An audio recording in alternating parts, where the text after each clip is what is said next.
আল্লাহ বলে বান্দা শুন, আসমান আমি তোর মাথার উপরে একটা দুইটা নয় রে 6টা আসমান ঝুলায়া রাখছি আমি। এক একটা আসমান বানাইছি আমি আল্লাহর নূর দিয়া। কোন আসমান বানাইছি স্বর্ণ দিয়া, কোন আসমান বানাইছি হীরা মণি মুক্তা দিয়া। এরকম ভাবে আসমান সাজাইছে। যেদিন ইসরাফিলের সিংহায় ফুঁক দিবে রে, আসমান থেকে সূর্যটা ভেঙ্গে ভেঙ্গে টুকরা টুকরা হয়ে জমিনে পড়বে। জানোনি সূর্য কত বড়? এখন তো আমরা এখান থেকে তাকায়া দেখি সূর্যটা একটা প্লেটের মতো দেখা যায় গো। না না, এখনকার বিজ্ঞান বলে এই সূর্যটা এই পৃথিবীর থেকে 13 লক্ষ গুণ বড়। সুবহানাল্লাহ কি বাড়ি দিয়া কইবে? এই বিজ্ঞান বলে এই পৃথিবীর থেকে 13 লক্ষ গুণ বড় সূর্য। আরে দূরত্ব হলো 9 কোটি 30 লক্ষ মাইল দূরত্ব। সুবহানাল্লাহ।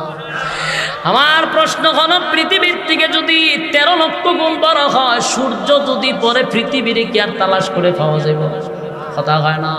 কারণ এটা তো পৃথিবীর থেকে 1-2 গুণ বড় নয়, 13 লক্ষ গুণ বড়। পৃথিবীর উপরে পড়লে পৃথিবীর নাই, গায়েব হয়ে যাবে। এরপরে সূর্যের থেকে কোটি কোটি গুণ বড় তারকা। তারকার সংখ্যা কত আল্লাহ ছাড়া কেউ জানে না। এই তারকাগুলি ছুটে ছুটে জমিনে পড়বে। জমিন তো শেষ, তছনছ হয়ে যাবে। সাগরের পানির মধ্যে আগুন ধরে যাবে। আটলান্টিক মহাসাগর, ভারত মহাসাগর, আরব মহাসাগর, প্রশান্ত সাগর, খাল বিল নদী নালা যা আছে সবগুলার পানি এক হয়ে যাবে। তখন আর লবণাক্ত মিঠা পানি এক হয়ে যাবে। কোনো পানি সবুজ পানি, কোথাও সাদা পানি এক হয়ে যাবে। সব পানি এক জায়গায় ঘুরে আগুন ধরে যাবে। সমুদ্র সৈকতে আগুন ধরে যাবে। দুনিয়া থাকবে না, সব ধ্বংস হয়ে যাবে, সব ধ্বংস হয়ে যাবে। আল্লাহ বলেন কিছুই রাখবো না, সব আমি ধ্বংস করে দিব রে। কেউ থাকবে না, কেউ থাকবে না। এরপর আল্লাহ বলেন আসমানের সমস্ত ফেরেশতারে ধ্বংস করে দিব, কোনো ফেরেশতাও থাকবে না। আরশ বহনকারী ফেরেশতা ছিল, তাদেরকেও আল্লাহ ধ্বংস করে দিবে। সব ধ্বংস হওয়ার পরে মাত্র থাকবে 4 জন ফেরেশতা। বাকি আল্লাহ জিগাইব আজরাইল রে আর কে আছে বল? আল্লাহ সমগ্র পৃথিবীর সমস্ত প্রাণী শেষ, আল্লাহ ফেরেশতা কুল শেষ। এখন আমরা 4 জন আছি, আর আপনি চিরঞ্জীব, আপনি আর আমরা 60 জন ছাড়া আর আপনার সৃষ্টি জগতে আর কেউ নাই। মালাকুল মউত আজরাইলকে বলবে আজরাইল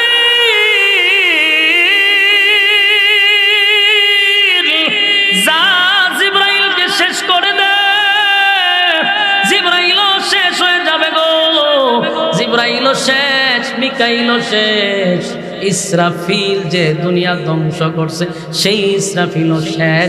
আল্লাহ জিগায় আজরাইল রে আর কে বাকি আছে বল? আল্লাহ আমি আর আপনি যারা কেউ নাই। আমি তো জান কবজ করি, আমি বেঁচে আছি, আর আপনি চিরঞ্জীব, আপনি ছাড়া কেউ নাই, কেউ নাই, কেউ নাই। আল্লাহ কয় আমার তো কথা ছিল কেউ থাকবে না, তুই কেন দাঁড়ায় আসস? আজরাইল আল্লাহ আমারে কি মারবেন? আল্লাহ কয় তুইও মরণশীল, তুইও মরণশীল, তুইও থাকবি না। আজরাইল চিৎকার শুরু করবে। আজরাইল কল্পনাও করে নাই যে আল্লাহ তারে শেষ করার জন্য হুকুম দিবে। মালাকুল মউত আজরাইল এমন একটা চিৎকার মারবে গো। আল্লাহর নবী বলে সেদিন যদি কোনো প্রাণী বেঁচে থাকতো রে, মালাকুল মউত আজরাইলের চিৎকারে সমস্ত প্রাণী মারা যাইতো চিৎকারে। আজরাইল চতুর্দিকে দৌড়াইতে থাকবে আর চিৎকার দিতে থাকবে, আল্লাহ আমি তো আজরাইল সবার জান রূহ কবজ করছি, আমারে কি দিয়া কবজ করবেন? আল্লাহ কয় আমার হুকুমটাই তোর জান কবজ করে ফেলবে। আল্লাহ হুকুম দিবে, মালাকুল মউত আজরাইল চিৎকার দিতে দিতে মালাকুল মউত আজরাইলও শেষ।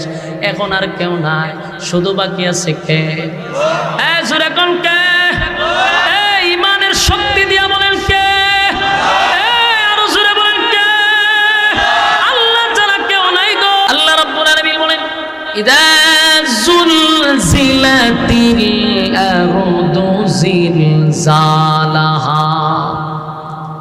জমিনের মধ্যে একটা ভূমিকম্প শুরু হবে। কখন ভূমিকম্প শুরু হবে? ইসরাফিল আলাইহিস সালাতু ওয়াস সালামকে আল্লাহ একটা দায়িত্ব দিয়েছে।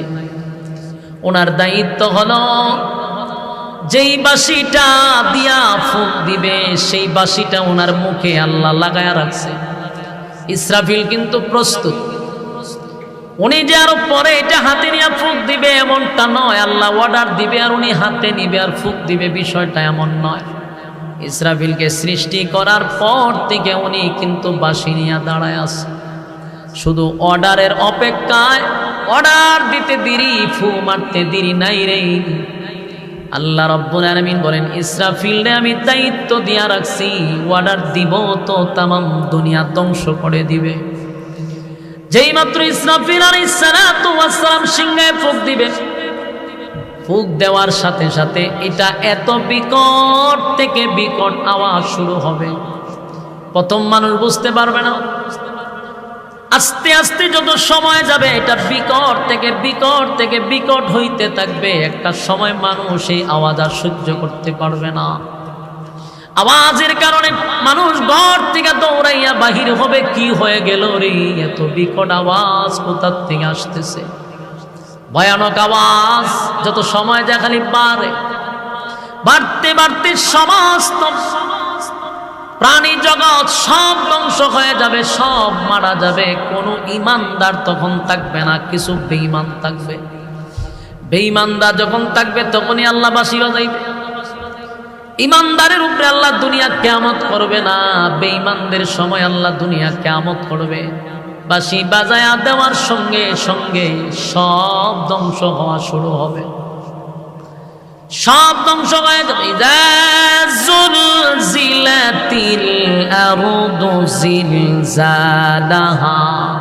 জমিনের মধ্যে জালজালা শুরু হবে, কম্পন শুরু হয়ে যাবে।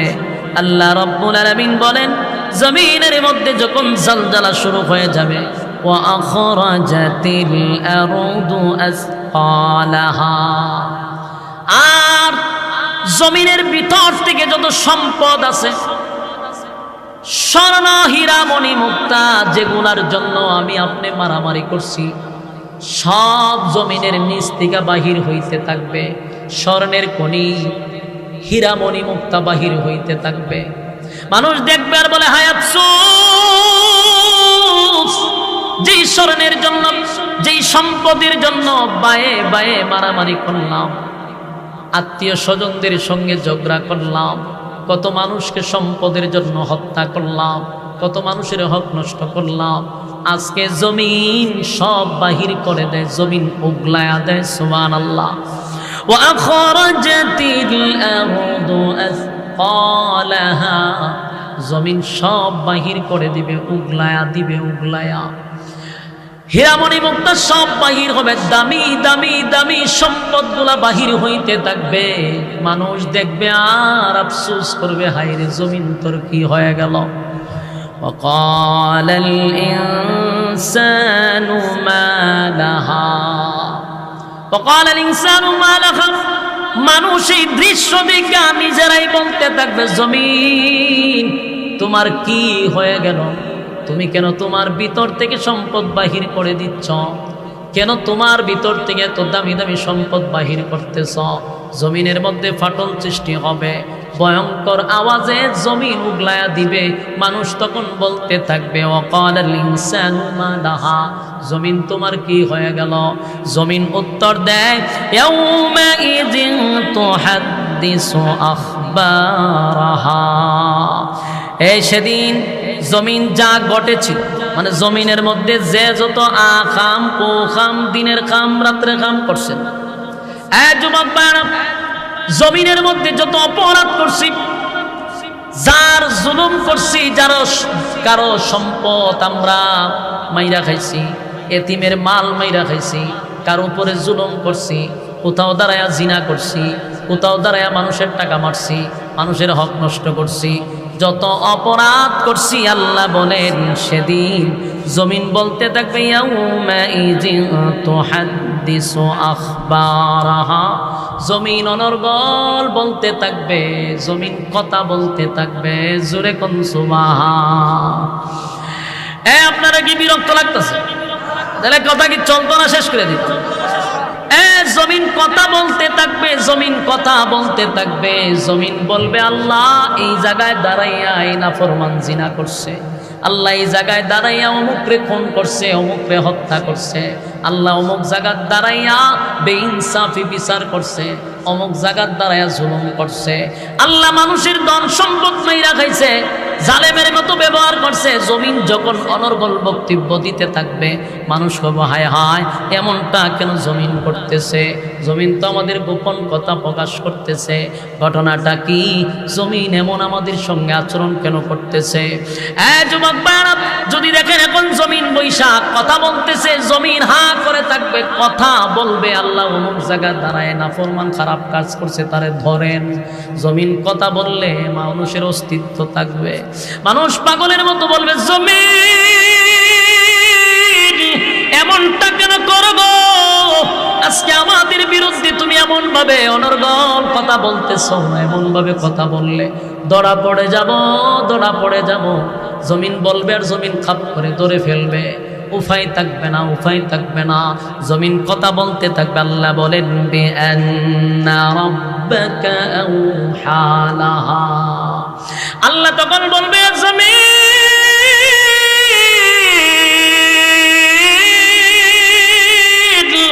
এমনি এমনি কথা বলে না, এমনি এমনি কথা বলে না। জমিন এমনি এমনি কথা বলে না, এমনি এমনি বলে না।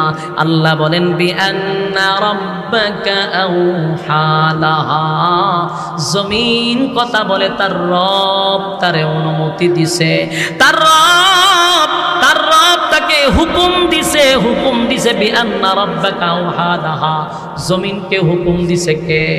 সেদিন জমিনের জবান আল্লাহ খুলে দিবে, জমিন কথা বলতে থাকবে। অপরাধীকে কোন কাজ কোন জায়গায় দাঁড়ায়া করছে জমিন বলতে থাকবে। সেদিন আপনার মুখে বলা লাগবে না, জমিন সব অপকর্ম তুলে ধরবে। সেই দিনটা কিন্তু আমাদের সামনে আসতেছে। যুবক ভাইরা আমার, বাঁচার কোনো উপায় নাই গো, বাঁচার কোনো উপায় নাই। আজকের মাহফিলে বসছেন আর মনে মনে ভাবতেছেন যে ঘুমাইলে কাম হইতো।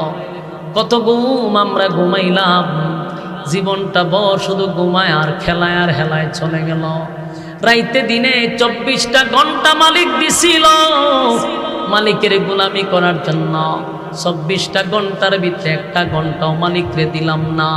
মন গড়া জিন্দেগি চালাইলাম, যেমনে মনে চাই এমনে চললাম। ফেসবুকে সময় কাটাইলাম, ইন্টারনেট সোশ্যাল মিডিয়াতে কাটাইলাম, বিপিএলে কাটাইলাম, আইপিএলে কাটাইলাম, সময় ফ্রি ফায়ারে কাটাইলাম। সময় তো কারো জন্য থেমে থাকে না, সময় তার স্রোতের গতিতে চলতে আছে। কিন্তু জেনে রাখো, যেদিন মালাকুল মউত তোমার সামনে হাজির হয়ে যাবে, সেদিন থেকে তোমার কিয়ামত শুরু হবে। কিয়ামত শুরু হয়ে যাবে, সেদিন আফসোস করে বলবে হায় আফসোস, হায় আফসোস, আফসোস, আফসোস। সেদিন না মাহফিল হয়েছিল, আমরা রাস্তায় দাঁড়াইয়া দাঁড়াইয়া আড্ডা মারছিলাম, আমরা গল্প করছিলাম, আমরা অনর্থক সময় নষ্ট করছিলাম। সেদিন যদি সেখানে বসে কিছু কথা শুনে জীবনটাকে পরিবর্তন করতাম, তাহলে আজকে জমিন আমাদেরকে গ্রেফতার করতো না, জমিন আমাদের বিরুদ্ধে নালিশ করতো না। আল্লাহ হুকুম দিছে জমিন কথা বলবে, নাফরমানদেরকে ধরে ফেলবে। যুবক বাইরে সেদিন আফসোস করেও কোনো লাভ হবে না, সেদিন চিন্তা করেও কোনো লাভ হবে না। আল্লাহর নবী বলেন, মানুষগুলা কুশার যেইভাবে চাবাইয়া চাবাইয়া মানুষ খায়, কুশার তো চিনেন গেন্ডারি, চিপাইয়া চিপাইয়া মানুষ খায়। কিয়ামতের মাঠে মানুষ তারা হাতগুলি চিপাইয়া চিপাইয়া গেন্ডারির মতো খাইবে আর আফসোস করবে। হায় আফসোস, হায় আফসোস, আমারও 60 বছর সময় দিছিল, আমারও 70 বছর সময় দিছিল, মন গড়া জিন্দেগি চালাইলাম, যেমনে মনে চাই এমনে চললাম রে। আমি আমার মালিকের হুকুম মানলাম না, নবীর তরিকায় জিন্দেগি চালাইলাম না, জীবনটা বর শয়তানের গোলামি করলাম, শয়তানের তাবেদারি করলাম, শয়তান যেইভাবে বলছে মনটারে এইভাবে চালাইলাম। সেদিন হাসরের মাঠে আফসোস করবেন, কিন্তু সেই আফসোসের কোনো দাম আছে? কথা হয় না। সেদিন আফসোস করে কোনো লাভ নাই রে, সেদিন আফসোসের কোনো লাভ নাই। কিন্তু এখনো সুযোগ আছে, জীবনকে পরিবর্তন করার সময় আছে। আমি যদি নিয়ত করি রাইতে দিনে পাইলাম 24 ঘন্টা, আমি মাত্র 5 ঘন্টা আল্লাহরে দিব, তাও দরকার নাই 5 ওয়াক্তে সব মিলাইয়া 1-1.5 ঘন্টা যাবে। দৈনিক যদি 1-1.5 ঘন্টা আল্লাহর জন্য বরাদ্দ রাখি, হাসরের মাঠে অন্তত মালিক এটার জন্য নাজাতের উসিলা করে দিবে। কিন্তু 24 ঘন্টার একটা সেকেন্ড মালিক রে দেয় না রে। কত বড় নাফরমান হইলে, কত বড় অকৃতজ্ঞ হইলে জীবন চালায় মন গড়া জিন্দেগি, 1টা ঘন্টাও আল্লাহর জন্য বরাদ্দ রাখে না। এত বড় নাফরমান কে তোমার জন্য সুপারিশ করবে? অনেকে কয় আমি গুনাহগার, সুপারিশ করবে রাসূল। কথা হয় না এখানে? কথাটি কে কয়? পয়েন্টটা ছেড়ে দিন। কত বড় ব্যাপ্ত বিলে কথা, ফালতু ফুলাম। হ্যাঁ মনোযোগ দেন না, ছেড়ে দিতাম কি গিচ্ছা কইতাছি? কথা কোন কেন? মনোযোগ দেন, এইগুলা কথা তো ভালো লাগতো না। প্রতিটা কথা তো প্রত্যেকটা রুগী গানে বসা। আমি যে কথা কইতেছি প্রতিটা রুগী গানে বসা, তো মানুষের শরীরে অ্যান্টিবায়োটিক শুরু হয়। ভালো লাগবো কেমনে? খারাপ কথা কইতেছি। বলুন আমার কোনো স্বার্থে কথা বলতেছি? আল্লাহর কসম, আল্লাহর কসম, আমার কোনো স্বার্থ নাই, আমার কোনো স্বার্থ নাই। আপনি যেমনে মনে চায় এমনি চলেন, আমার কোনো এখানে বলারও কিছু নাই। কেন বলতেছি? আমরার দায়িত্ব হইল বলা, মানা না মানা দায়িত্ব আপনার। কথা হয় না? এই আল্লাহর নবীর আল্লাহ বলছে যে আমি আপনারে পাঠাইছি ওয়াজ করার জন্য, আপনারে হেদায়েত দেওয়ার জন্য পাঠাইছি। আবু তালেব যেদিন মারা যায়, পয়গম্বর কিন্তু কান্নাকাটি করছিল আবু তালেবরে হেদায়েত দেওয়ার জন্য।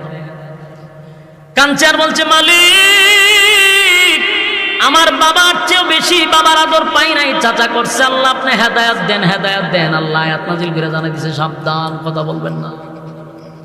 আল্লাহ আয়াত নাজিল করছে ইন্নাকা লা তাহদি মান আহবাবতা ওয়ালাকিন্নাল্লাহা ইয়াহদি মান ইয়াশা। আল্লাহ বলেন হাবিব, হেদায়েতের মালিক বানাইয়া আপনার দুনিয়ায় পাঠাই নাই, আপনার কাজ হইল ওয়াজ করা, আপনি ওয়াজ করছেন। হেদায়েত দেওয়ার মালিক আমি আল্লাহ। কারে হেদায়েত দিব কি দিব না এটা একক সিদ্ধান্ত কার? কথা বলেন না কার? তাহলে আমার কাজ, সমস্ত আলেমদের, সমস্ত নবীদের কাজ ছিল হেদায়েতের রাস্তা দেখায়া দেওয়া। আলেমদের কাজ হলো ওয়াজ করা, হেদায়েতের রাস্তা দেখায়া দেওয়া। আপনার হেদায়েত দেওয়ার ক্ষমতা কারো নাই। ওয়াজ করতেছি এখানে সবাই যে আজকের ওয়াজ শুনে আল্লাহর ওলি হয়ে যাবে এমনটা না। এমন আছে একজনও হবে না, আবার এমন আছে একজনকে আল্লাহ হেদায়েতের ভিক্ষা দিব। এজন্য সবাই যে ওয়াজ শোনার পরে যদি ভালো হইতো, বাংলাদেশে লক্ষ লক্ষ কোটি কোটি ওয়াজ মাহফিল হয়, যদি ভালো হইতো সারা দেশের মানুষ আল্লাহর ওলি হয়ে যেত না। আদা হয় না? তাহলে কেন হয় না? তার 3টা কারণ। যখন কেন হয় না? এই 3টা কারণ কোনো বক্তায় জীবনে বলবে না, আমি বলতে বাধ্য। 3টা কারণ কেউ বলবে না, কোনো বক্তার মুখ দিয়ে শুনবেনও না।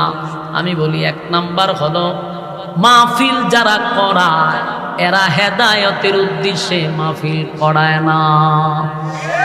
2 নাম্বার হলো শ্রোতা যারা আসে মাহফিল শোনার জন্য, এরা হেদায়েতের উদ্দেশ্যে আসে না, হেদায়েতের উদ্দেশ্যে বয়ান শোনে না।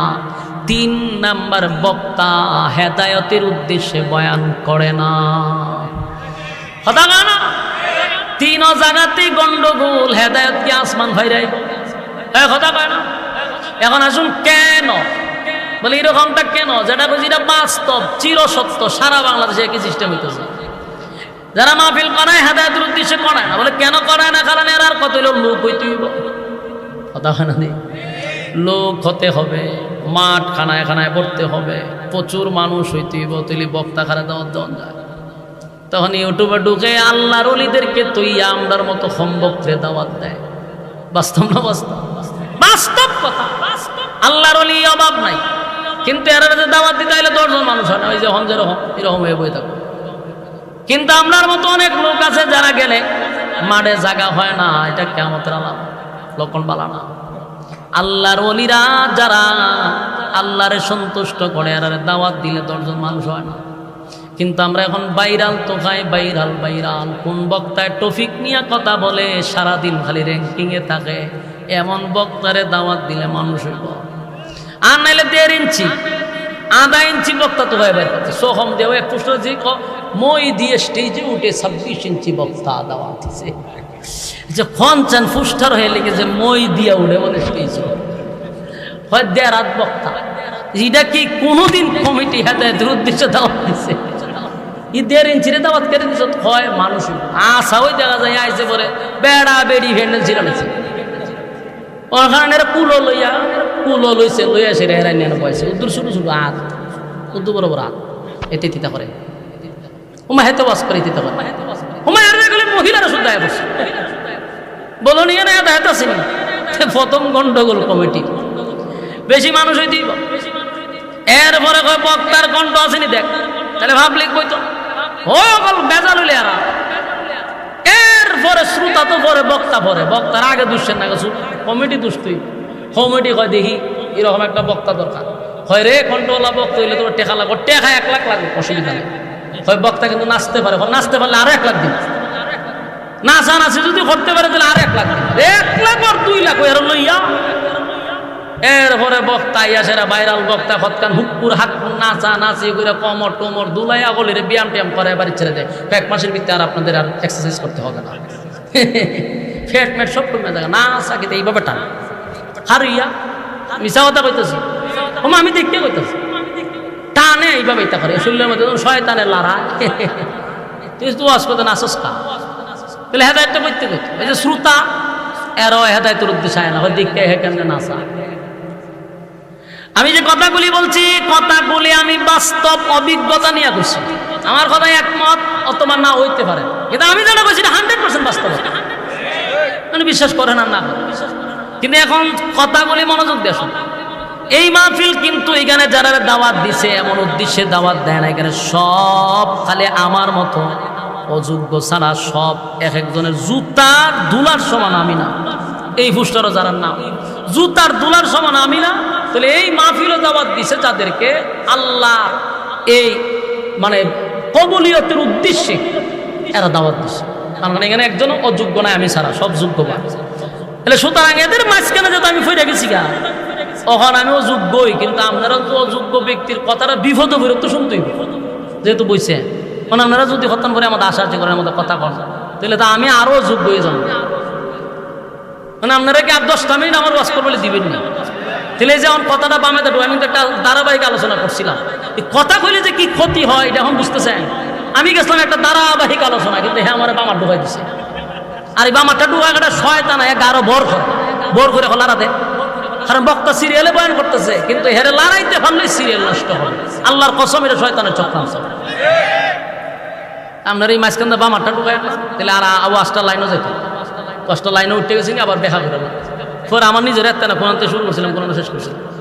এগুলো কোনো সময় কথা বলতে নেই, মনোযোগ আসেনি, আরো 10 মিনিট চলতো নি। এক কথা হলো আল্লাহ রাব্বুল আলামিন বলেন পৃথিবীর মানুষেরা আমি তোমাদেরকে বানাইছি ইবাদতের জন্য, গোলামির জন্য। ইবাদত করবি না, গোলামি করবি না, আমি আল্লাহ তোদেরকে ছেড়েও দিব না। কি মনে ছেড়ে দিব? পৃথিবীর কেউ কাউরে আল্লাহ ছেড়ে দেয় না, সবাই রে সাইজ কইরা ছাড়ছে। তবে যখন মানুষ নাফরমানি করে আল্লাহ কিছু ছাড় দেয় আরো করার জন্য করতে থাক। যেমন আপনার আম্মারে ছাড় দিছে না, 16 বছর ছাড় দিছে, মারতে থাক, আয়না করে বন্দি করতে থাক। একটা সময় কিন্তু আমি শেষ করলাম মধ্যা দাদারও কিন্তু এইভাবে ছাড় দিতেছে, দাদারও আল্লাহ ধরবো দেখবেন দুটি কুল্লা বাগবো দাদা, কারণ বৈশ্যারও আল্লাহ ছাড় দিছে। ওয়াংসাং সূত্রিও কিছুদিন লাফালাফি করছেন, এটারও শেষ করে তৈছে এখন সেনাবাহিনী। তাহলে যারাই জুলুম করে এদেরকে আল্লাহ শেষ করে, জুলুমের মাত্রা অতিরিক্ত হয়ে গেলে আল্লাহ বরদাস্ত করে না, সাইজ কইরা ছেড়ে দিব। তুমিও যে নাফরমানি করো, আমার আল্লাহ বলে বান্দারে বালিশের সঙ্গে মাথা লাগাইয়া ঘুমানোর সময় একটু চিন্তা করে দেখ, তুই আমি যে গুনাহটা করি আমার আল্লাহর কত মায়ার মহব্বত মহব্বত আমার আর আপনার উপরে। এই গুনাহ যদি একটু প্রকাশ হয়, আমি আপনি যে গুনাহ করি যদি প্রকাশ হয়, মা সন্তান বলে স্বীকার করবে না, বাবা সন্তান বলে স্বীকার করবে না, স্ত্রী স্বামী বলে স্বীকার করবে না, সন্তান বাবা বলে ডাক দিবে না। এমন গুনাহ আমরা করি, আল্লাহ স্নেহের চাদর দিয়া ঘুইরা রাখে। ঠিক নেই? যুবক ভাই, মালিক বলে আমি চাই না আমার বান্দা মানুষের সামনে লজ্জা পাক, ছোট হোক, আমি চাই না। কিন্তু সীমা লঙ্ঘন করলে দুনিয়াতে চরম পর্যায়ের বেজ্জতি করব। পরকালে তো আছে, দুনিয়াতে আমি চরম পর্যায়ের বেজ্জতি করব। প্রয়োজনে জুতা দা মারো, নমরুদ দ্বারা জুতা দা ফিটাইছি। এরকম ইতিহাস থেকে শিক্ষা গ্রহণ করেন, শিক্ষা গ্রহণ করেন। জুলুম আল্লাহ পছন্দ করে না, সীমা লঙ্ঘন যারা করছে তাদেরকেও পছন্দ করে না। আর আমরা যা করতেছি সবগুলা সিসি ক্যামেরার মাধ্যমে রেকর্ড হয়, বিশ্বাস হয় না? দুনিয়ার মানুষ যদি আজ থেকে 30 বছর আগে এই ওয়াজ করতে গেলে, পাবলিককে বুঝাইতে গেলে অনেক কষ্ট হইতো, অনেক পাবলিকের মাথায় আসতো না যেটা সম্ভব কিভাবে।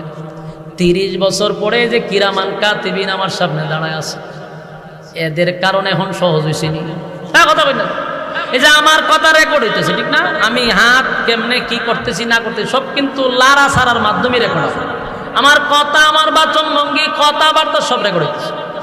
তাহলে দুনিয়ার মানুষের আবিষ্কারে যদি আমার কথা রেকর্ড করতে পারে, আমার বাচন ভঙ্গি রেকর্ড করতে পারে, আল্লাহ রাব্বুল আলামিন তামাম সৃষ্টি জগৎ সৃষ্টি করলেন, সেই মালিক কি আমাদের এটা রেকর্ড করে না? বিশ্বাস হয় না? রেকর্ড বালেগ হওয়ার পর থেকে মৃত্যুর আগ পর্যন্ত যা করছেন সব ভিডিও আকারে আপনার নামে একটা ফাইল আছে। আপনার নাম, বয়স, ঠিকানা সব আল্লাহ ফাইল করে রাখছে। আপনাকে আবার যখন পুনরায় জীবিত করা হবে, ভিডিও ছাইরা দিব, স্ক্রিনত দেখ তুই কি তা করছিস। আকাম কোকামের পিএইচডি করছত বান্দা, অনেকটা তোরে মহব্বত করে ডাইকা রাখছিলাম, তুই আমি আল্লাহর দেওয়া নিয়ামত খাইয়া নিয়ামতের অস্বীকার করছস। আমি আল্লাহ তোরে হায়াত দিলাম ইবাদতের জন্য, সেই হায়াত বিপিএল এ খরচ করছস, আইপিএল এ খরচ করছস, যত আকাম কুকামে আছে খরচ করছস। অথচ আমি তোরে দিছিলাম ইবাদতের জন্য, ইবাদত করলি না, মন গড়া জিন্দেগি চালাইলি, জীবনটা তোর মতো চালাইলি। আমি আল্লাহর হুকুমের অনুযায়ী চলস নাই, রাসূলের তরিকায় চলস নাই, শয়তানরে তুই ফির বানাইছ, এইভাবে জীবনটা গড়ছ। দেখ ভিডিওর মধ্যে আল্লাহ বলেন সূরা জিলজালেও কথাগুলি আল্লাহ একের পর এক তুলে ধরছে যে আমি প্রত্যেকটা কাজ কর্ম তোর ভিডিও করে রাখবো। ইয়াউমা ইযিন ইয়াসদুরুন নাসু আশতাতান লিউরাউ আমালাহুম, সেদিন লোকেরা ভিন্ন ভিন্ন অবস্থায় ফিরে আসবে, যাদের কৃতকর্ম দেখানো হবে, যা আকাম কুকাম করছেন সবগুলা আল্লাহ সেদিন আপনাদের সামনে তুলে ধরবে। এই যে কথাগুলি বলতেছি সব কোরআনে বলছে যে আমি তোমাদের সবগুলা তুলে ধরব। এরপর আল্লাহ বলেন ফামান ইয়ামাল মিসকালা যাররাতিন খায়রান ইয়ারা, তুমি যদি অল্প সামান্য ভালো কাজ করে থাকো, জীবনে যদি একবারও সেজদা দিয়া থাকো, জীবনে আজকের ওয়াজ মাহফিলে বসছো, একবারও যদি সুবহানাল্লাহ বলে থাকো, একবারও যদি আলহামদুলিল্লাহ বলে থাকো, একদিনের জন্য যদি ভালো কাজ করে থাকো, কোনো মানুষকে সাহায্য করে থাকো, একদিনও যদি আল্লাহর ভয়ে চোখের পানি ছেড়ে থাকো, আল্লাহ রাব্বুল আলামিন বলে বান্দারে যাররা পরিমাণ ভালো কাজটাও আমি ছেড়ে দিব না, তোদের জন্য রেখে দিব। সুবহান, আমি আল্লাহ তো ইনসাফ ওয়ালা বিচারক, বেইনসাফি বিচার আমি করব না। ফামান ইয়ামাল মিসকালা যাররাতিন খায়রান ইয়ারা, অল্প পরিমাণ ভালো কাজ যদি করে থাকো বান্দারে বেইনসাফি করব না। একদিন সাজদা দিছ এটাও লেখা রাখছি, আমার বয়ে চোখের পানি ফালাইছ সেটাও লেখা রাখছি, বান্দা একদিন আমার রাস্তায় দান করছিলি সেটাও লেখা রাখছি। আমি তোর প্রতি বেইনসাফি করব না, বেইনসাফি করব না, কারণ আল্লাহ হবেন ইনসাফওয়ালা বিচারক। এই আল্লাহ কি দুনিয়ার বিচারক হবে? কথা দিয়ে কইল না 16 বছরের বিচারক হবে না, 16 বছরের বিচারক নয় গো, ইনসাফওয়ালা বিচারক, ইনসাফওয়ালা বিচারক, ইনসাফওয়ালা বিচারক। আল্লাহ বলে বান্দা শুন, যারা পরিমাণ তোর প্রতি বেইনসাফি করব না, আমি আফসোস করি আল্লাহ তো সেদিন ইনসাফওয়ালা বিচারক হবে। দুনিয়ায় যারা বেইনসাফি করছে ইনসাফওয়ালা বিচারকের কাছে কিন্তু ধরা পড়ে যাবে। কথা হয় না, কারণ আল্লাহ কিন্তু বেইনসাফি করবে না। এরপর আল্লাহ বলেন ওয়ামাইয়ামাল মিসকালা যাররাতিন শাররান ইয়ারা, অল্প পরিমাণও যদি খারাপ কাজ করো, তার মানে তোমার যদি নেকির সংখ্যা বেশি হয়, বেশি হয়, আর খারাপের কাজ যদি কম হয়, অল্প খারাপ কাজ করে থাকলেও সেটাও লেখা থাকবে, বাকি আল্লাহর দয়া মায়ায় তোমারে জান্নাত দিবে। কিন্তু তুমি সরিষা পরিমাণ যে আকামটা করছো সেটাও রেকর্ড আছে। মনে করছো যে এটা ভুলে গেছে না, রেকর্ড আছে। কারণ আমরা তো 24 ঘন্টা সিসি ক্যামেরার আওতার ভিতরে আছি। কিরামান কাতিবিন, 2 জন ফেরেশতা সিসি ক্যামেরা লাগায়া রাখছে। কি করতেছি 24 ঘন্টার রিপোর্ট আসমানে উঠে যাচ্ছে, সবগুলা কাগজের মতো এইভাবে রিপোর্ট করে করে ফাইল হিসাবে রাখতেছে। ভিডিও ফুটেজ কিন্তু প্রতিদিনেরটা প্রতিদিন ফেরেশতা হিসাব বুঝায়া দেয়। কথা কি বুঝতেছেন? কোন দিক দিয়ে আমরা বেঁচে নাই। মনে করছেন উন্নতি যুগে বসবাস করেন, আমার আল্লাহ কি উন্নতি কম? আল্লাহর দেওয়া ব্রেন দিয়া তুমি ক্যামেরা উৎপাদন করছো, আল্লাহর দেওয়া ব্রেন দিয়া তুমি স্যাটেলাইট তৈরি করছো, সেই আল্লাহর স্যাটেলাইটের পাওয়ার কত তোমার ধারণা নাই। কথা বলে আল্লাহ বলে বান্দা আসমান আমি তোর মাথার উপর 1টা 2টা নয় রে 6টা আসমান ঝুলাইয়া রাখছি আমি।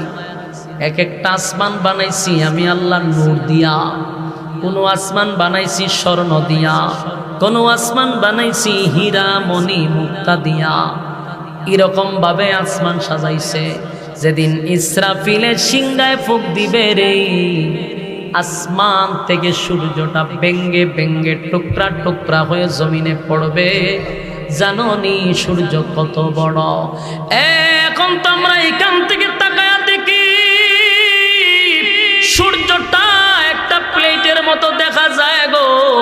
না না, এখনকার বিজ্ঞান বলে এই সূর্যটা এই পৃথিবীর থেকে 13 লক্ষ গুণ বড়। সুবহানাল্লাহ কি বাড়ি দিয়া কইবে?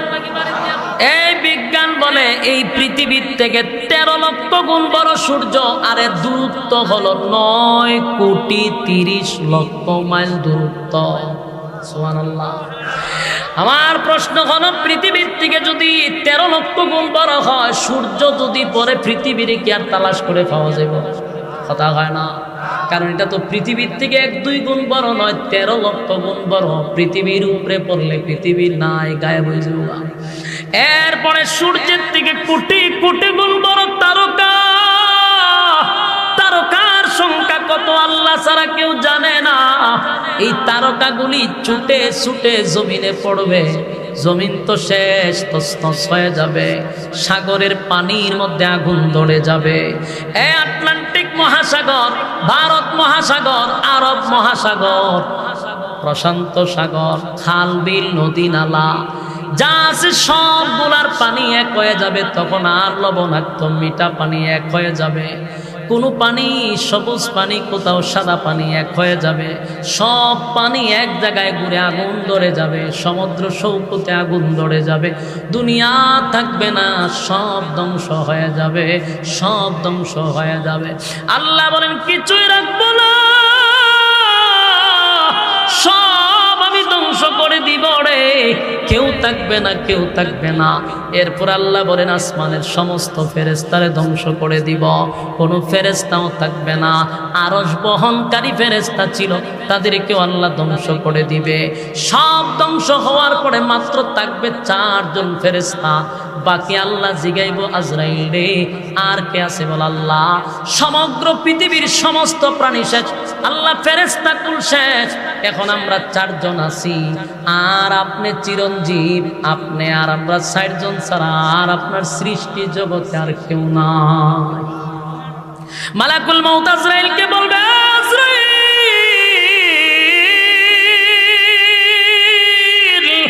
যা জিবরাইলকে শেষ করে দে। জিবরাইলও শেষ হয়ে যাবে গো, জিবরাইলও শেষ, মিকাইলও শেষ, ইসরাফিল যে দুনিয়া ধ্বংস করছে সেই ইসরাফিলও শেষ। আল্লাহ জিগায় আজরাইল রে আর কে বাকি আছে? বল আল্লাহ আমি আর আপনি যারা কেউ নাই, আমি তো জান কবজ করি, আমি বেঁচে আছি, আর আপনি চিরঞ্জীব, আপনি ছাড়া কেউ নাই, কেউ নাই, কেউ নাই। আল্লাহ কয় আমার তো কথা ছিল কেউ থাকবে না, তুই কেন দাঁড়ায় আসস? আজরাইল আল্লাহ আমারে কি মারবেন? আল্লাহ কয় তুইও মরণশীল, তুইও মরণশীল, তুইও থাকবি না। আজরাইল চিৎকার শুরু করবে। আজরাইল কল্পনাও করে নাই যে আল্লাহ তারে শেষ করার জন্য হুকুম দিবে। মালাকুল মউত আজরাইল এমন একটা চিৎকার মারবে গো, আল্লাহর নবী বলে সেদিন যদি কোনো প্রাণী বেঁচে থাকতো রে, মালাকুল মউত আজরাইলের চিৎকারে সমস্ত প্রাণী মারা যাইতো চিৎকারে। আজরাইল চতুর্দিকে দৌড়াইতে থাকবে আর চিৎকার দিতে থাকবে, আল্লাহ আমি তো আজরাইল সবার জান রূহ কবজ করছি, আমারে কি দিয়া কবজ করবেন? আল্লাহ কয় আমার হুকুমটাই তোর জান কবজ করে ফেলবে। আল্লাহ হুকুম দিবে, মালাকুল মউত আজরাইল চিৎকার দিতে দিতে মালাকুল মউত আজরাইলও শেষ। এখন আর কেউ নাই, শুধু বাকি আছে কে? জোরে কোন কে? ইমানের শক্তি দিয়া বলেন কে? আরো জোরে বলেন কে? আল্লাহ ছাড়া কেউ নাই গো, আল্লাহ ছাড়া কেউ নাই, কেউ নাই, কেউ নাই। সব ধ্বংস হয়ে গেছে, সব ধ্বংস হয়ে গেছে। সেদিন আল্লাহ একাই থাকবে আর বলতে থাকবে গুনগুনাইয়া, কিরে পৃথিবীর রাজা বাদশাহরা আজকে তোরা কোথায়? কত পাওয়ার দেখাইলি, কত ক্ষমতা দেখাইলি, ওই তোরা আজকে কোথায়? আজকে কথা বল। কেউ কথা বলে না, সব নিস্তব্ধ, সবই তো ধ্বংস। আল্লাহ একা, কেউ কথা বলে না। আল্লাহ বলেন লিমানিল মুলকুল ইয়াউম, এ পৃথিবীর রাজা বাদশাহরা কোথায়? কেউ কোনো কথা বলবে না, সব ধ্বংস, সব ধ্বংস। শেষে আল্লাহ নিজেই বলবে লিল্লাহিল ওয়াহিদিল কাহ্হার। আল্লাহ নিজেই বলবেন এ আজকে আমি রাজত্বের মালিক, আমার রাজত্ব আজকে। আল্লাহ নিজেই রাজত্ব কায়েম করবে, সব ধ্বংস হয়ে যাবে। আল্লাহ নিজেই একা থাকবে। আল্লাহ চিরঞ্জীব, আল্লাহর কোনো মরণ নাই, আল্লাহর গুম নাই, আল্লাহর তন্দ্রা নাই। জুরে কোন সুবহান। যুবক ভাইরা আমার, আপনাদের কাছে আমার কথা একটাই হলো, এই পৃথিবীতে কেউ থাকতে পারে নাই, কেউ থাকতে পারে নাই। আমার বাবাও না, দাদাও না, সবাই চলে গেছে। আমি আর তুমিও থাকবো না। চলে যেতে হবে 100% জানার পরে এত নাফরমানি কেমনে হয় আমার বুঝে আসে না। আমিও জানি চলে যাব, তুমিও জানো চলে যাবে, চলে যাবই তো, থাকবো না। আমার আগেও কেউ থাকলো না, আমিও থাকবো না। তাহলে মাঝখানে কেন রে আল্লাহর এত নাফরমানি? এত নাফরমানি কেন? বাংলাদেশে মিম্বরে বসে বসে ইমামরা মসজিদের মিম্বরে বসে এত ওয়াজ করার পরেও আমাদের রক সোজা হয় না। এত মাহফিলে বক্তা ওয়াজ করে বোঝায় রক সোজা হয় না। সোজা তো হইবি, বেঁচে থাকতে হইলি না, মরার পরে সোজা হবি। আল্লাহ আমাদেরকে মরার আগে সোজা হওয়ার তৌফিক দান করুক, আমিন। যেই কথাগুলি বলছি যদি আমরা এগুলা ইখলাসের সাথে শ্রবণ করি, জীবন পরিবর্তন হওয়ার জন্য কথাগুলি যথেষ্ট। বলনেওয়ালা শুননেওয়ালা উভয়কে যেন আল্লাহ সহি আমল করার তৌফিক দান করে, সকলেই বলে আমিন। আল্লাহুম্মা সাল্লি আলা মুহাম্মাদিন ওয়া আলা আলি মুহাম্মাদ কামা সাল্লাইতা আলা ইব্রাহিম ওয়া আলা আলি ইব্রাহিম ইন্নাকা হামিদুম মাজিদ। اللهم آمين ربنا ظلمنا أنفسنا وإن لم تغفر لنا وترحمنا لنكونن من الخاسرين رب العالمين আল্লাহ গভীর রাত হয়ে গেছে নুজুলের রহমতের সময় দোয়া কবুলের সময় আপনার মহব্বতের বান্দাদেরকে নিয়ে হাত বাড়াইছি সাদা দাড়িওয়ালা মুরব্বীরা হাত বাড়াইছে হাজী সাহেবরা হাত বাড়াইছে ছোট ছোট মাদ্রাসার ছাত্ররা হাত বাড়াইছে আল্লাহ জাতির শ্রেষ্ঠ সন্তান হযরত উলামায়ে কেরাম হাত বাড়াইছে আল্লাহ পর্দার আড়ালে মা বোনেরা হাত বাড়াইছে আমি গুনাহগার নাগান্দা নাফরমান নালায়েক অযোগ্য একটা ব্যক্তি আপনার দরবারে ভিক্ষুকের হাত বাড়াইছি